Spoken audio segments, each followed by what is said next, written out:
Chers collègues et amis, merci. Je tiens vivement à remercier Olivier Mock de m'avoir invité aujourd'hui et bien évidemment Nelly Ponce pour son travail de coordination remarquable.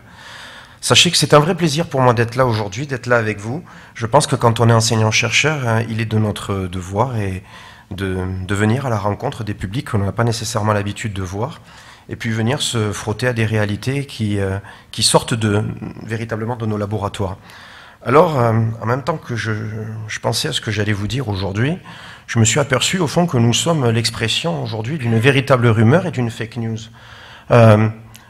Vous avez su affronter la rumeur puisque vous n'êtes plus dans le coronavirus, hein, vous avez fait quand même l'effort de venir jusqu'ici, d'être très très proches, certains même tous, et donc vous avez dépassé cette rumeur pour que l'on puisse déjà se retrouver ensemble ce soir.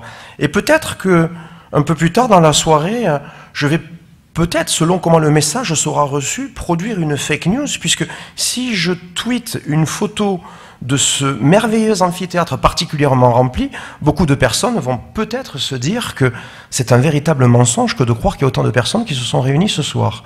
Vous voyez qu'on part déjà pas bien. Donc, mon propos ce soir est de vous parler de la vitesse de propagation des rumeurs, des légendes urbaines et des fake news. N'en jetons plus en 2 fois 30 minutes. Ce que je vous propose, plus modestement, c'est d'ouvrir des pistes ensemble sur ces 2 fois 30 minutes, et surtout qu'en ouvrant ces pistes, nous ayons le temps de la discussion tout à l'heure, puisque je crois bien plus à la qualité de l'échange et à la richesse de l'échange, plutôt qu'à une approche purement verticale, qui n'aurait pas lieu d'être dans cette assemblée. Alors au fond, vitesse de propagation des rumeurs, légendes urbaines et fake news. S'il fallait reformuler un peu ma question, je pourrais dire que la question de ce soir est de savoir ce que sont les fake news, leur lien avec la communication digitale, les réseaux sociaux, et, quel est le lien avec les réseaux sociaux, et au fond on va chercher ensemble à s'interroger sur le fait de savoir si les fake news sont une réelle nouveauté dans la sphère sociale ou s'inscrivent-elles dans la continuité des rumeurs, des légendes urbaines et autres mensonges. Pour y parvenir, si vous me le permettez, le plan de l'intervention, alors je suis désolé pour les juristes, je suis absolument disruptif, c'est un mot à la mode, je ne vais pas le traiter en 2 points, 2 sous-points, mais en 6 points. Nous, en sciences de l'information et de la communication, on n'a peur de rien. Dans une introduction, on va essayer rapidement ensemble de voir comment évolue notre relation au temps. Sans être spécialiste de la question, je pense qu'il serait bien qu'on voit en quoi le temps et l'espace sont intimement liés. Nous allons voir ensuite ensemble le web, ses caractéristiques et l'enjeu de l'irréputation, puisqu'au fond, rumeurs et fake news viennent altérer à un moment ou à un autre cette image de nous-mêmes ou de la perception que les autres peuvent en avoir. Dans un 3e point, nous verrons ce que sont que les rumeurs et les légendes urbaines, d'une façon assez synthétique. Je crois qu'il sera pour nous à ce moment-là le temps de faire une pause, et je crois que dans un 2e temps, nous ferons ensemble une focale beaucoup plus marquée sur ces fake news entre continuité et rupture. Donc sans transition, si vous me le permettez, quelle est un peu notre relation au temps? Essayons un peu de faire une focale à une échelle macro sur l'appropriation du temps par l'homme. On pourrait dire que tant que l'homme vécut uniquement d'agriculture et d'élevage, il n'eut guère besoin de petites unités de temps, à savoir l'heure, la minute, la seconde. Pour savoir s'il allait faire soleil ou froid, pleuvoir ou neiger, les saisons suffisaient. La journée, seul moment où l'homme pouvait travailler, était la seule unité de temps qui comptait. Mesurer le temps utile, c'était mesurer les heures du soleil. Et donc, mise en place des cadrans solaires. Donc, l'heure d'horloge, telle que nous la connaissons, est une invention moderne. Et plus récentes sont encore la minute et la seconde. L'un des principaux enjeux de l'homme dans son appropriation de la mesure du temps fut, historiquement, d'arriver à un point de rupture, si j'ose dire, a été d'arriver pour lui de mesurer les heures de la nuit. Car avant l'avènement de la lumière artificielle, la nuit fut synonyme de ténèbres et d'inconnu. Pour ce faire, l'homme a utilisé un ensemble d'artefacts techniques pour marquer le temps. Le sablier, le clepsydre, où l'eau était le repère pour marquer le temps. Une autre étape, après cette mesure de la nuit, fut de fabriquer des heures égales, des heures transposables, mesurable, c'est-à-dire au fond arriver à fractionner sa vie en segments nets et précis. Il lui fallait trouver le moyen de mesurer de courts laps de temps, des heures égales, mais également des minutes, des secondes et même des fragments de secondes. Les premiers pas vers une mesure mécanique du temps se font à partir du XIVe siècle, très récemment dans l'histoire de l'humanité. On doit ainsi l'avènement des premières horloges aux moines qui avaient besoin de connaître les heures de prière. En Europe, les premières horloges ont été conçues non pour montrer l'heure, mais pour les sonner. On voit bien que le temps et la mesure du temps est liée à un usage social. Nous y reviendrons ensemble un peu plus loin par rapport à la façon dont nous percevons le temps à l'heure du digital. Cette appropriation du temps par l'homme moderne était corrélée à l'appropriation de l'espace. Il existe une relation espace-temps propre aux analyses en sciences humaines et sociales, nos disciplines. Cette relation sur un temps d'étude long montre que l'appropriation géographique de l'espace, de la Terre par l'homme, s'est aussi produite par la domestication du temps. L'exemple le plus simple, et c'est presque une injure que de le dire dans une telle maison, c'est le calcul de la longitude. Pour se repérer sur un globe terrestre, autant la latitude était facile à calculer, car elle dépendait presque d'une relation quasiment linéaire de la position du Soleil dans le ciel, au zénith, autant la longitude était beaucoup plus difficile à calculer sans risquer de gros écarts de position. Donc l'appropriation du temps court par la marine anglaise au XVIIIe siècle fut le moyen d'utiliser des chronomètres pour faire des points très précis sur une carte marine et positionner un navire par rapport à un méridien. Voilà un exemple parmi d'autres de l'appropriation de l'espace par le temps. Aujourd'hui, dans l'univers digital qui est le nôtre, le temps se fractionne en millisecondes, en microsecondes, voire même en nanosecondes, qui sont par exemple les unités de mesure du temps de réaction d'un serveur à une requête. De la même façon, ces unités de mesure sont appliquées dans les ordres boursiers, pour que les algorithmes puissent passer automatiquement dans leur calcul d'anticipation des échanges boursiers et des choix d'anticipation des acteurs économiques. On peut ainsi gagner ou perdre beaucoup d'argent sur des temps qui relèvent de la milliseconde. L'homme a alors beaucoup de difficultés à se représenter ces tranches de temps, qui sont totalement théoriques par rapport à son rythme de vie, mais dont les conséquences dans sa vie quotidienne peuvent être très tangibles. C'est en ce sens, d'une certaine façon, qu'aujourd'hui le temps nous échappe dans la perception individuelle que nous pouvons en avoir. Ce propos nous permet, sans transition, de glisser maintenant, si vous me le permettez, dans l'univers du web. Au fond, deuxième point, qu'est-ce que le web? Le web, c'est un continent en expansion. Le nombre d'internautes dans le monde croît régulièrement, en même temps que les utilisateurs des réseaux sociaux et le temps passé sur le web.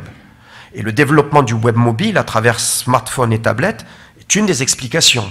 Nous sommes, selon les chiffres de 2019, un peu plus de 7,5 milliards d'habitants sur la planète.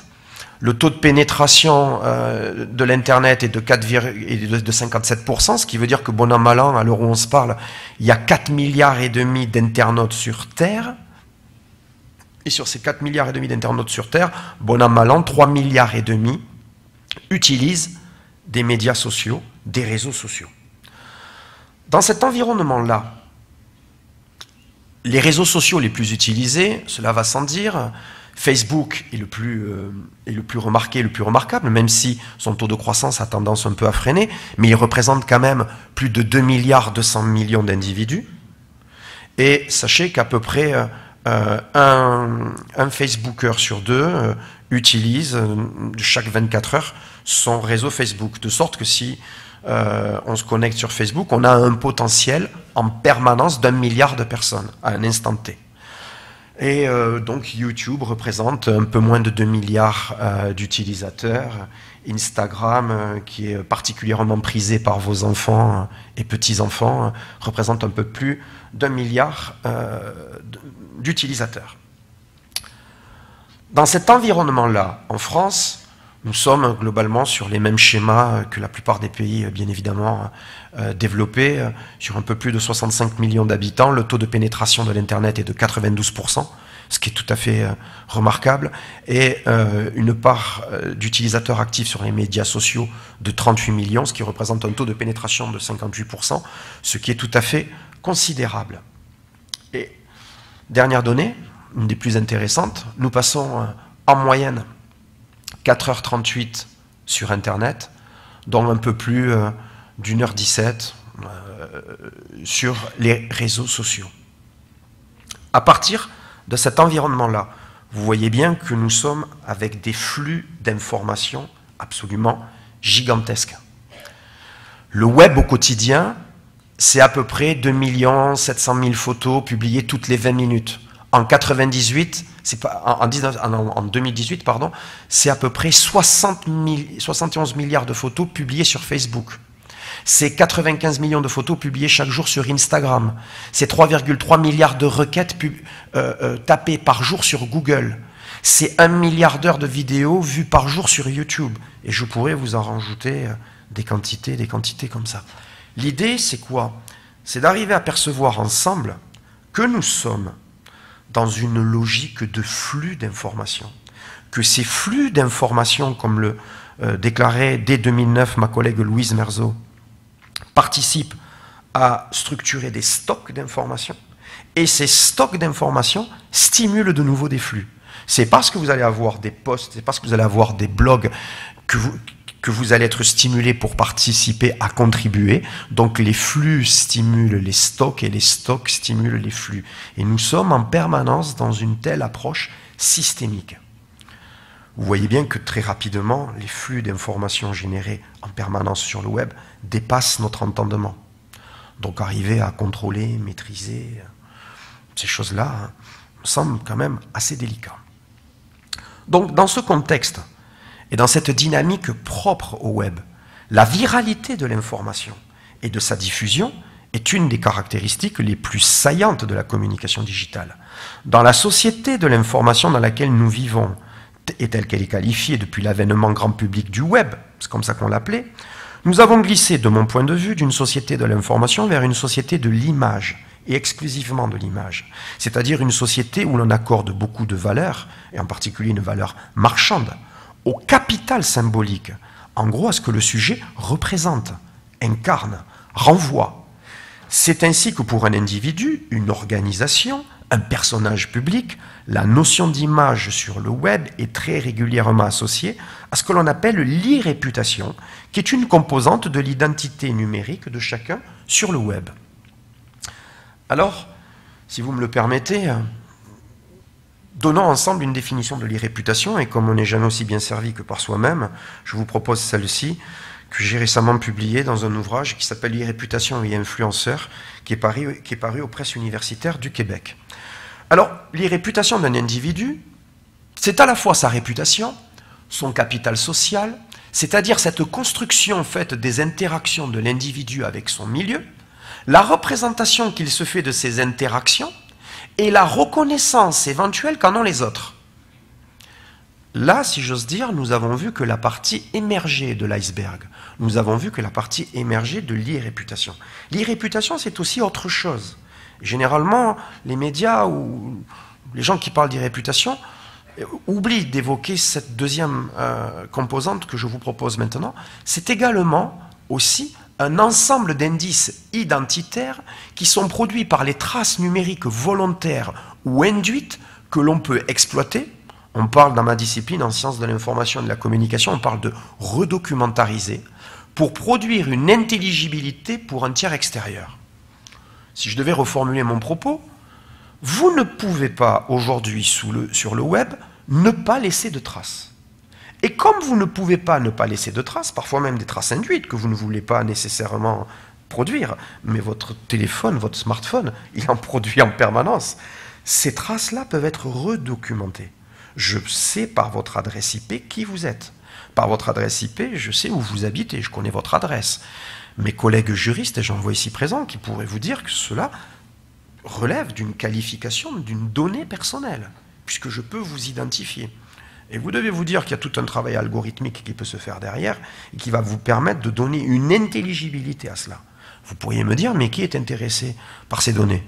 Ben, tous les marchands qui vont avoir besoin de qualifier une information particulièrement segmentée. Voilà.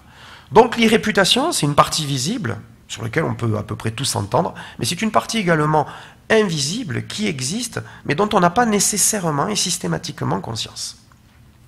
Fort de cela, là je vous ai parlé de l'irréputation d'un individu, mais on pourrait parler également de l'irréputation d'une organisation. Alors mon collègue, pardon, excusez-moi, mon collègue Camille Allouin, je vais revenir en arrière, mon collègue Camille Allouin déclare que la réputation d'une organisation, c'est une méta-opinion issue d'actions communicatives intentionnelles, d'évaluation de l'être et de l'agir d'une organisation au sein d'un groupe d'individus. Au fond, c'est la perception que toutes les parties prenantes vont avoir de cette organisation.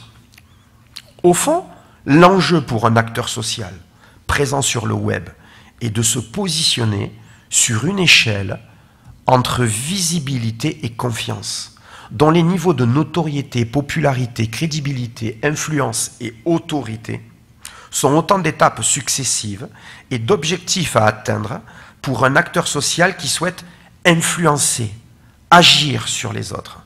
Et c'est dans cette tension très importante pour un acteur social où l'image devient l'alpha et l'oméga du message, que ce message soit politique, social, économique, que les notions de rumeur, légende et autres fake news deviennent des enjeux de société de plus en plus importants. Lorsque mon enjeu est d'être, au départ peut-être, d'avoir une notoriété, la notoriété, au fond, elle est impactée par le fait d'avoir une audience. Mais avoir de la popularité, c'est déjà autre chose. C'est commencer à être reconnu par les autres. Être crédible, c'est avoir déjà un certain capital de reconnaissance. Avoir une influence, c'est pouvoir agir sur les autres. Et alors, faire autorité, là, c'est le Graal quand on s'intéresse aux enjeux d'irréputation. Vous voyez bien que chacune de ces étapes-là peut être affectée par tout ce qui va relever de la rumeur, de la légende urbaine, et bien évidemment de la fake news. Donc on voit bien que cela devient des enjeux de société. Alors, rumeurs et légendes urbaines. Selon mon collègue Pascal Froissart, chercheur en sciences de l'information et de la communication, qui a publié un ouvrage de référence sur la rumeur, il déclare que la rumeur ne se distingue de la légende ni par son rapport à la véracité, ni par son instabilité. Il y a donc pour lui peu de différence entre les deux. Il souligne cependant que la plupart des rumeurs naissent en situation de crise ou de catastrophe.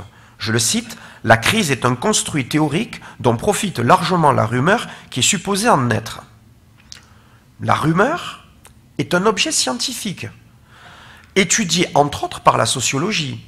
Un ouvrage de référence en France, c'est un ouvrage qu'a écrit Edgar Morin dès 1969 et qui s'appelait « La rumeur d'Orléans ». Si j'ai quelques secondes, la rumeur d'Orléans, c'était quoi?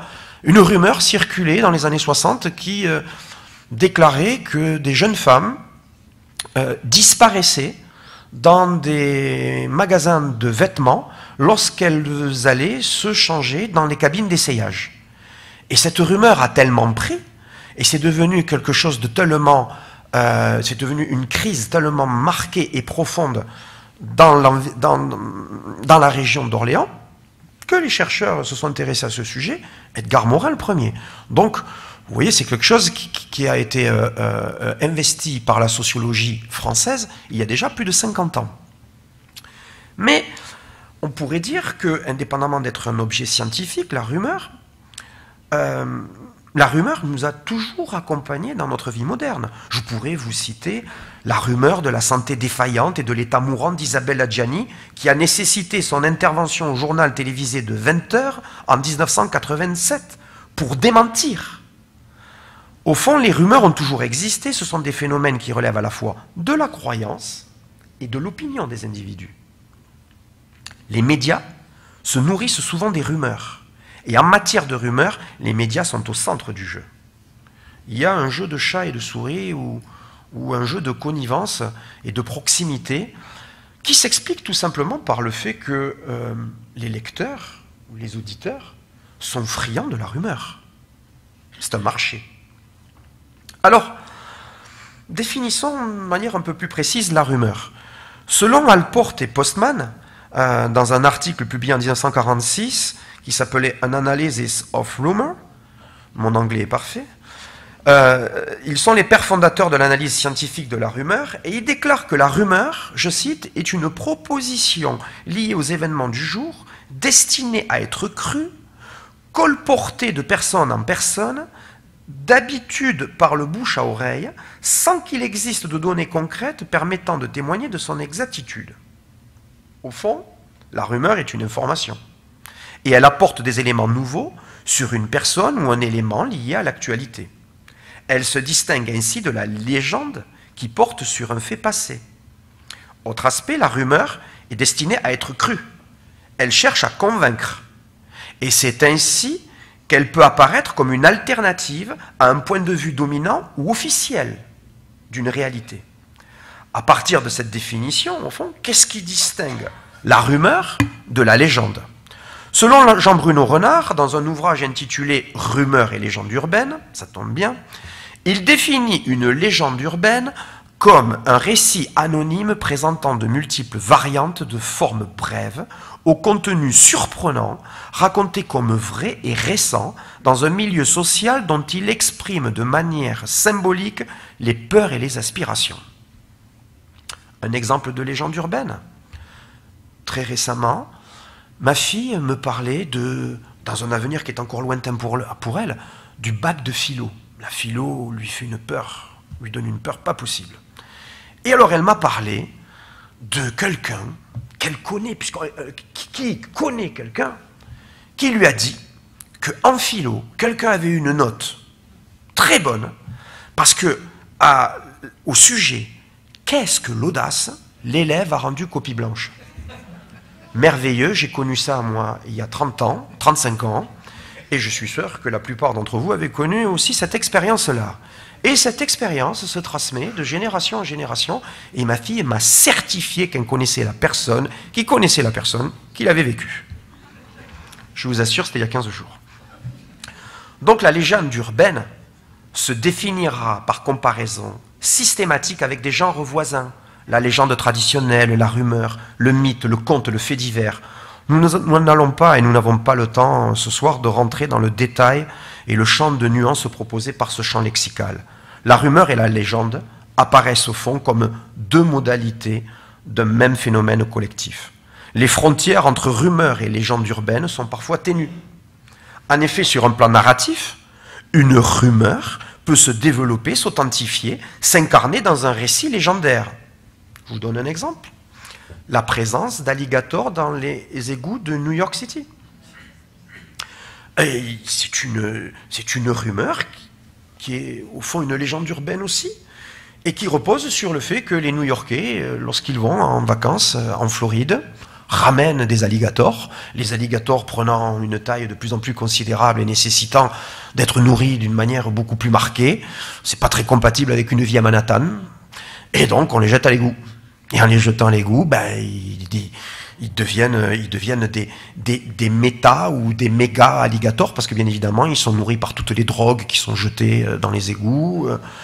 Bref, j'aimerais pas être égoutier à New York. Voilà une légende urbaine, une rumeur qui est présentée, accompagnée dans une logique de légende urbaine. Au fond, l'étude des légendes urbaines montre que la variété des anecdotes exprime au fond un petit nombre de préoccupations sociales. En effet, les thèmes principaux, alors c'est pas exhaustif, mais les principaux sont les nouvelles technologies, les étrangers, la nature sauvage, l'exemple des alligators là, la violence urbaine, l'évolution des mœurs et bien évidemment le surnaturel. Si l'on fait un zoom sur un thème que je connais un peu mieux, les nouvelles technologies, on constate que les peurs associées à une nouvelle technologie semblent émerger à un moment particulier de la vie de l'objet, c'est-à-dire au moment de sa phase exponentielle de croissance. Je pourrais vous parler des rumeurs qui ont accompagné l'usage des fours à micro-ondes ou du téléphone portable. D'accord ? Donc la légende urbaine, comme la rumeur, sont au fond l'expression d'une pensée symbolique qui s'oppose à la pensée rationnelle. Elle est l'expression collective d'un questionnement dans un langage symbolique, car la société ne sait pas forcément l'exprimer autrement. Rappelons que l'étude des rumeurs montre que beaucoup d'entre elles traduisent parfois des conduites collectives et des peurs collectives. Lorsqu'Isabelle Adjani s'est retrouvée à justifier de son état de santé au journal télévisé de 1987, la rumeur l'accusait d'être mourante du sida. Et c'était au moment où cette maladie croissait de façon tout à fait exponentielle et devenait un véritable enjeu de société pour nous et de santé publique. Alors, petite focale maintenant, si vous le voulez bien, sur ces fake news. Dans quelle mesure elles s'inscrivent dans une continuité, dans quelle mesure elles s'inscrivent éventuellement dans une rupture. Littéralement, fake news signifie fausses informations. Jusque-là, on est tous d'accord. Mon propos, à présent, s'inspire grandement des travaux de ma collègue Sylvie Laval, qui est dans le même laboratoire que moi, qui est une spécialiste des médias et qui travaille véritablement ce sujet de fake news, moi beaucoup plus sur les réputations. Et je vous avoue que je me suis grandement inspiré de son travail pour vous faire cette présentation à présent. Donc, les fake news, comme phénomène social, se popularisent à partir de 2016, avec la conjonction de deux événements politiques internationaux, que sont le Brexit et les élections présidentielles américaines qui ont porté au pouvoir Donald Trump. Il existe une pluralité de définitions de fake news et une pluralité de typologies.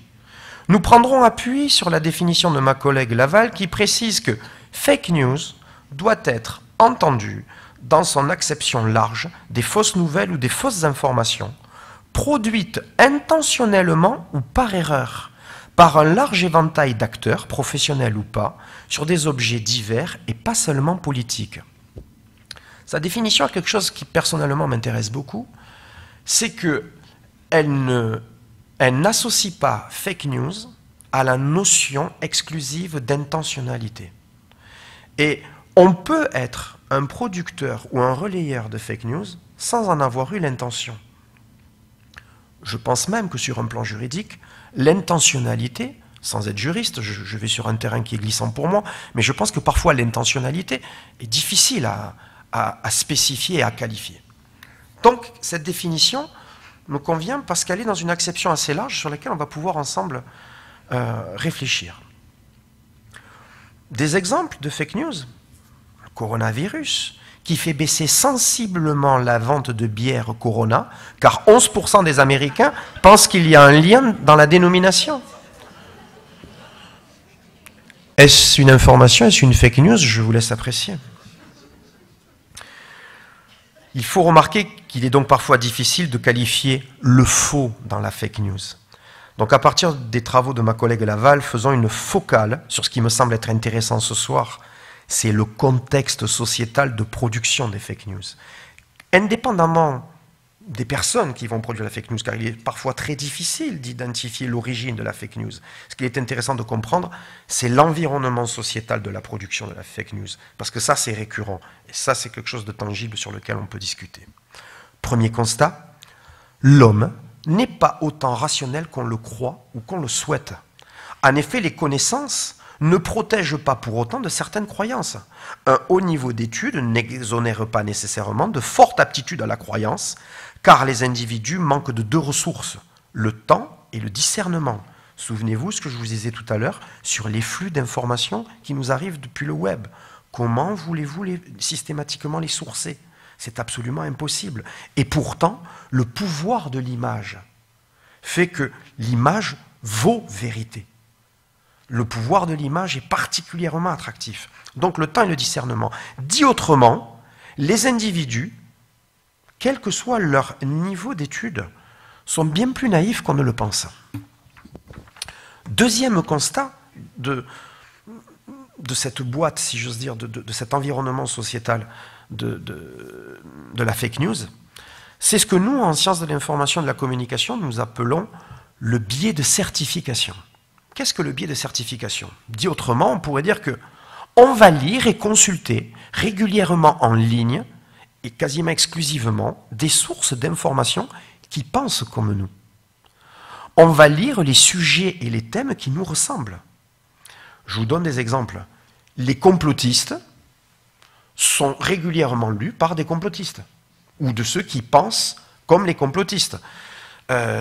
Les platistes, je savais, il a fallu attendre le 21e siècle pour voir le retour des platistes, c'est-à-dire de ceux qui pensent que la Terre est plate. Non, je vous assure, il en existe. Les platistes sont lus et les contenus produits par les platistes sont alimentés par des gens qui sont platistes. Je pourrais parler des climato-sceptiques, je pourrais, sur un champ politique, vous parler de l'islamosphère et de la fachosphère. Troisième constat, il y a une tension permanente entre visibilité et crédibilité pour les fake news. Je m'en explique. Le web est aristocratique, non démocratique, dans le sens où toutes les voix ne se valent pas sur le web, et que l'on accorde généralement bien plus de crédit en ligne à ceux qui ont une plus grande audience. J'ai coordonné récemment un ouvrage sur les influenceurs. Ce qui compte, c'est de toucher les influenceurs sur le thème qui vous intéresse. Et si vous touchez un influenceur sur le thème qui vous intéresse, il aura une plus grande crédibilité, ou du moins votre relais d'information sera beaucoup plus marqué. Dans ma discipline, en sciences de l'information et de la communication, on connaît ça depuis les années 50, avec le modèle qu'on appelle le modèle du two-step flow of communication. D'accord ? Le relais d'opinion, en gros. Le relais d'opinion est très marqué sur le web aujourd'hui. De sorte que, aujourd'hui, le web étant aristocratique, on ne prête qu'aux riches, ça veut dire qu'on va prêter à ceux qui ont une audience, et cette audience, elle est survalorisée, ou du moins bonifiée, plutôt que survalorisée, elle est bonifiée par le mode de fonctionnement des algorithmes de Google, qui accordent un bonus très significatif à la visibilité et donc à l'audience. Cela a pour conséquence que vous pouvez être pertinent dans votre propos, mais pas forcément crédible sur le web, au sens du degré d'influence, car vous êtes peu visible. Un exemple, ni vous ni moi n'allons statistiquement et d'une façon générale individuellement, nous n'allons jamais au-delà de la page 2 sur une requête naturelle réalisée avec le moteur de recherche Google. C'est un biais significatif qui est une porte d'entrée considérable pour les fake news. Parce que si la fake news est reprise régulièrement par des tiers extérieurs sur le web, alors automatiquement l'algorithme Google va lui donner un bonus. Et le bonus qu'il va lui donner en termes de crédibilité va l'augmenter, va la placer dans le top du ranking, dans le top du classement, c'est-à-dire dans les premières requêtes, dans les premiers résultats des requêtes naturelles. D'accord ? Et donc là, on voit un biais très très important qui est lié au fonctionnement des moteurs de recherche qui font la part belle, ce qui s'explique, ce qui est naturel également, à l'audience. D'accord ? Fort de cela, on voit bien que les fake news reposent sur un environnement sociétal, les 3 points que je viens de vous évoquer, repose sur le fonctionnement algorithmique des principaux moteurs de recherche qui vont participer également à alimenter ce biais, mais il y a également d'autres catalyseurs qui viennent participer à doper les fake news comme phénomène social important, et je pense à ce qui a été un point de départ auprès du grand public, la dernière élection présidentielle américaine. Et si on fait ensemble une petite focale, vous allez voir qu'on a changé de paradigme. On a changé véritablement la façon de se représenter l'univers de la vérité, ce qui peut nous laisser quand même quelques frissons. Commençons par un exemple très simple, une illustration qui va mettre en relief, au fond, ce nouveau paradigme émergent. Sean Spicer, porte-parole de Donald Trump, déclare à l'issue de la cérémonie d'investiture qu'il y avait bien plus de monde à l'investiture de Donald Trump qu'à celle de Barack Obama, malgré les photos aériennes qui montraient le contraire. En conférence de presse, ce dernier précise, et je cite, « Je pense que parfois nous pouvons être en désaccord avec les faits. » Cela porterait à rire si ce n'était pas le porte-parole du président des États-Unis, première puissance économique mondiale. Pour l'historien Rana Levy, je cite, Il ne s'agit plus comme autrefois de trahir la vérité ou de la déformer, ou de la contourner, ou encore de la recréer rétrospectivement, ce que dans l'histoire on a souvent fait, mais de l'ignorer tout simplement parce que trop complexe, trop encombrante, rébarbative, sans appétence, voire suspecte. Avec un tel environnement et une telle distance par rapport aux faits, les fake news ont un terreau fertile. On pourrait également rajouter, s'agissant du champ politique, puisque les fake news ne viennent pas que de là, mais ont pris une structure de phénomène social à partir du champ politique. On pourrait également rajouter, s'agissant du champ politique, que la classe politique est assez discréditée auprès de la population. Ce n'est pas moi qui le dis, c'est une étude du CEVIPOF, du Centre d'études de la vie politique française, de décembre 2007, et à la question « Diriez-vous qu'en règle générale, les élus et les dirigeants politiques français sont plutôt honnêtes ou plutôt corrompus ?» 25% déclaraient plutôt honnêtes, 75% plutôt corrompus. La crise de confiance dans la représentativité est très présente, ce qui est également un terreau fertile pour l'éclosion de fake news, qui sont l'expression d'une angoisse, d'une peur ou d'un enjeu d'actualité du moment. Alors, continuité ou rupture dans la pratique des fake news, en particulier dans le champ politique, faisons un point ensemble. Qu'est-ce qui pourrait relever de la continuité? Le mensonge d'État a toujours existé. Il a fait partie intégrante d'un levier politique pour influencer, manipuler, orienter, aboutir à ses fins. Il suffit pour cela de relire Le Prince de Machiavel. Quelques exemples, les fausses informations communiquées par Colin Powell de l'administration Bush au Conseil de sécurité de l'ONU sur les prétendues armes de destruction massive de Saddam Hussein, justifiant l'intervention armée d'une nouvelle coalition à laquelle n'a pas participé la France. Et 2 ans plus tard, le même Colin Powell venait non pas présenter ses excuses, mais expliquer que la CIA avait été d'une grande légèreté, non, d'une grande manipulation. 1989, le supposé charnier de Timisoara en Roumanie, au moment de la chute du dictateur Ceausescu, justifiant son exécution sommaire dans un simulacre de procès. Ne me faites pas dire ce que je n'ai pas dit. Je n'ai pas dit que c'était quelqu'un de fréquentable. Je dis seulement que peut-être qu'un procès aurait permis également de mieux comprendre son système de fonctionnement. Et ce supposé charnier, parce que ce fut un supposé charnier, a permis de l'éliminer bien plus rapidement pour permettre aux gens qui étaient avec lui de continuer à, non plus à survivre, mais à vivre. Donc, des formes de continuité. Des formes de rupture maintenant. La rupture de la fake news, la rupture du mensonge, de la fausse information proviennent d'abord du potentiel de viralité du web, et plus particulièrement des réseaux sociaux numériques. Le potentiel du web, souvenez-vous tout à l'heure, 2 milliards d'individus sur Facebook, 1 milliard d'individus sur Instagram, le pouvoir de la photo. Un exemple de photo, ce n'est pas une fake news, c'est juste pour vous montrer le pouvoir, la puissance de la photo. Vous voulez influencer des gens? Jouez sur les enfants. L'enfant, c'est quelque chose de sacré. C'est un sujet sacré. Si vous voulez avoir une influence sur une population quelconque, prenez appui sur les enfants, tout le temps. Et on a plein d'exemples comme ça, qui sont manipulatoires autour des enfants. D'accord? 1991, invasion du Koweït par l'armée de Saddam Hussein. Et pour justifier la première coalition, on est allé dire que l'armée irakienne avait débranché des couveuses dans des maternités de Koweït City qui a généré la mort de dizaines ou de centaines d'enfants. Il n'en était rien. Il n'y avait pas d'image là. 91, on est vraiment dans la guerre sans image, totalement maîtrisée. Aujourd'hui, avec les réseaux sociaux, ce serait beaucoup plus compliqué. Beaucoup plus compliqué. Donc, la première rupture, elle est là.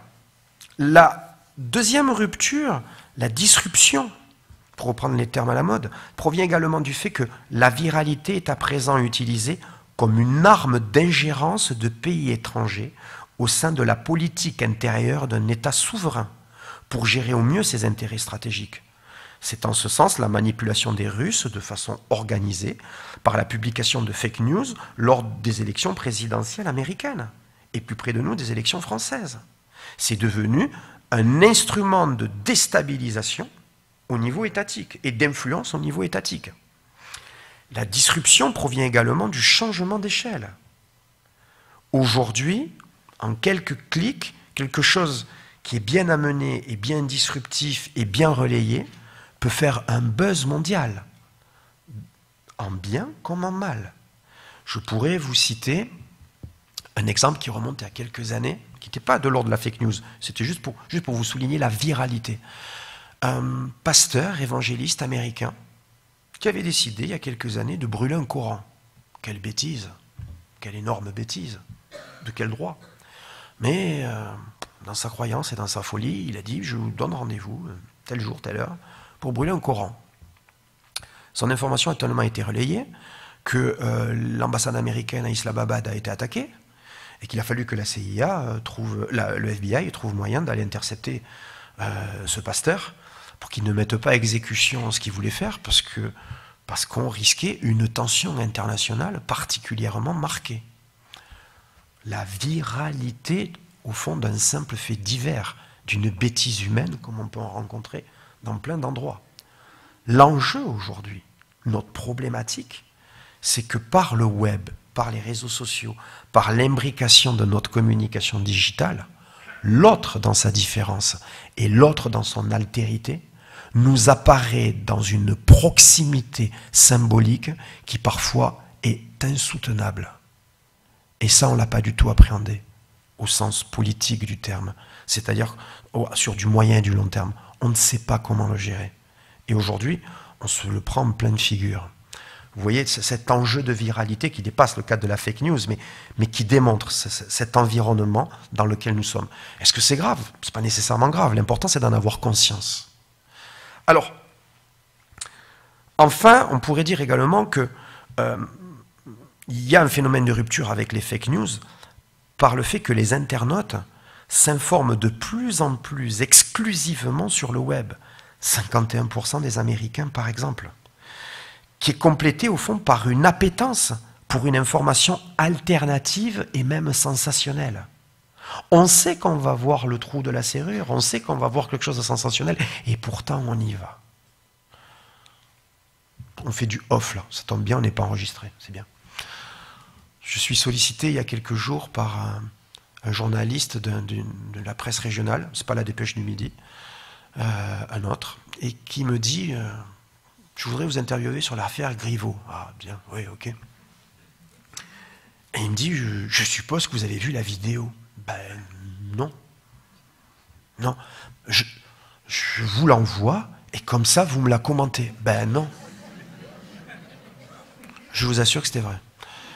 Ah, je dis ben non. Je peux vous parler du phénomène, je peux vous parler de ces multiples identités, de leur conjonction à un instant T en tant qu'homme politique. Tout. Ça, je peux le faire, mais j'ai pas besoin de voir ce qu'il a fait. Je vous crois sur parole. Journaliste qui m'adressait, il se faisait lui-même le relais. Mais ça partait d'un bon sentiment. Il voulait que j'ai l'information. Il a relayé. Tout ça pour vous amener à quoi? Au fond, en guise de conclusion, je pense que les lois qui veulent encadrer les fake news, ou les projets de loi qui veulent encadrer les fake news, de mon point de vue, et c'est tout à fait discutable, peuvent être particulièrement contre-productives. En effet, de telles dispositions peuvent conduire l'État à sanctionner toute opinion qui s'écarte de la ligne officielle, et les organes de presse peuvent vite ressembler à la liberté d'expression qu'incarnait la Pravda en Union soviétique. Vaste progrès. De l'autre côté, les usagers pourraient être plus désireux de consulter des sources alternatives à l'opinion dominante ou officielle, sources pas nécessairement vérifiées, donc beaucoup plus enclins à ce que ce soit de la fake news. Les travaux sur les fake news doivent s'intéresser au-delà de l'émetteur, qui est souvent difficile à identifier, doivent, de mon point de vue, s'intéresser beaucoup plus aux récepteurs, c'est-à-dire à nous, les usagers. En effet, chacun est un relais d'information potentielle, et donc un relais de fake news, sans même avoir une intention malveillante. Notons à titre de remarque qu'il semble bien difficile juridiquement dans ce contexte de démontrer l'intention malveillante. L'enjeu et la vraie question que je me propose de laisser ouverte à la discussion à présent est la place de l'éthique qui doit porter plus que jamais nos pratiques professionnelles, communicationnelles et personnelles dans l'univers du web. Je vous remercie pour votre attention.